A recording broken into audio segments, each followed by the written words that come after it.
Monetary reform, like electoral reform, is a big topic, and one that requires a willingness to change and to think outside the box.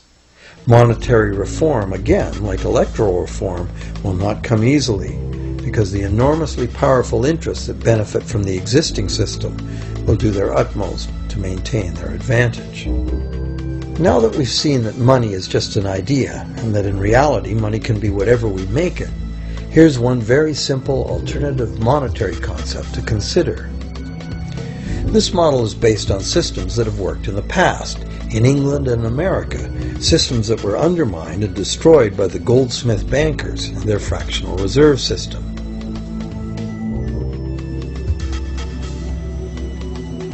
To create an economy based on permanent interest-free money, money could simply be created and spent into the economy by the government, preferably on long-lasting infrastructure that facilitates the economy, such as roads, railroads, bridges, harbors, and public markets.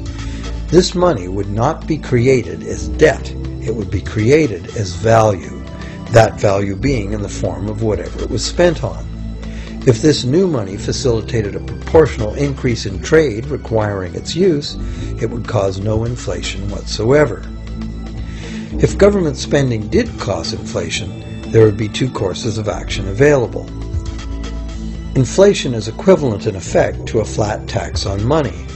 Whether the money goes down in value 20% or the government takes 20% of our money away from us, the effect on our buying power is the same. Viewed this way, inflation in place of taxation might be politically acceptable if well spent and kept within limits. Or government could choose to counter inflation by collecting tax monies that it then takes out of use, thus reducing the money supply and restoring its value. To control deflation, which is the phenomenon of falling wages and prices, the government would simply spend more money into existence. With no competing private debt money creation, governments would have more effective control of their nation's money supply. The public would know whom to blame if things went wrong. Governments would rise and fall on their ability to preserve the value of money. Government would operate primarily on taxes, as it does now, but tax money would go much, much further, as none of it would be required to pay interest to private bankers. There could be no national debt if the federal government simply created the money it needed. Our perpetual collective servitude to the banks through interest payments on government debt would be impossible.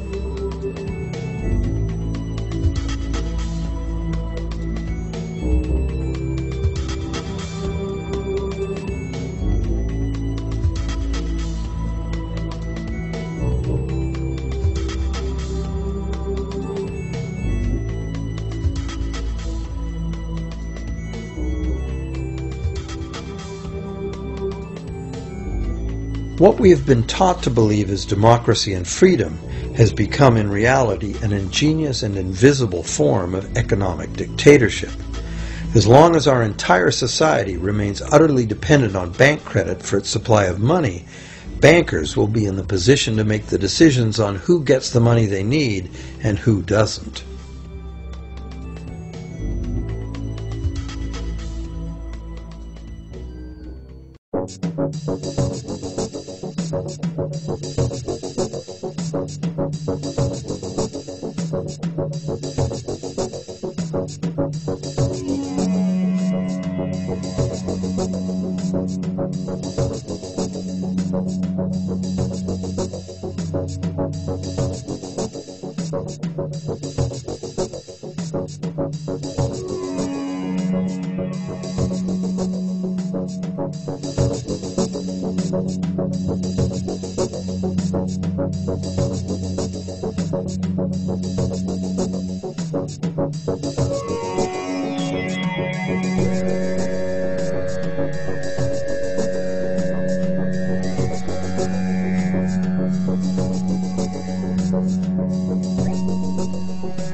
Few people are aware today that the history of the United States since the Revolution in 1776 has been, in large part, the story of an epic struggle to get free and stay free of control by the European international banks. This struggle was finally lost in 1913 when President Woodrow Wilson signed into effect the Federal Reserve Act, putting the international banking cartel in charge of creating America's money.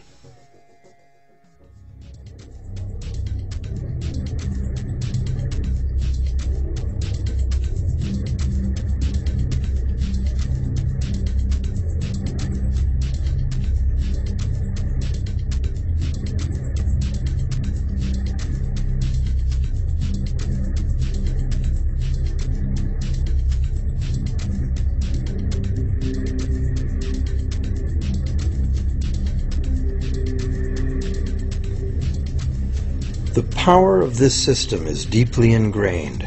So is the educational and media silence on the subject. Years ago, a Canadian Deputy Prime Minister surveyed scores of non-economists, both highly educated professionals and common-sense people on the street, and found that not one of them had an accurate understanding of how money is created. In fact, it's probably safe to say that most people, including the frontline employees of banks, have never given the matter a moment's thought. Have you?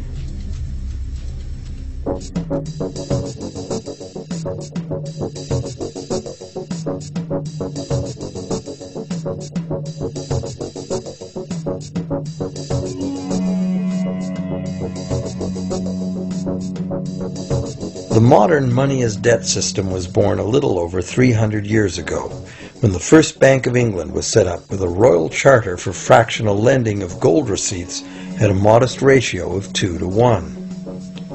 That modest ratio was just the proverbial foot in the door. The system is now worldwide, creates virtually unlimited amounts of money out of thin air, and has almost everyone on the planet chained to a perpetually growing debt that can never be paid off.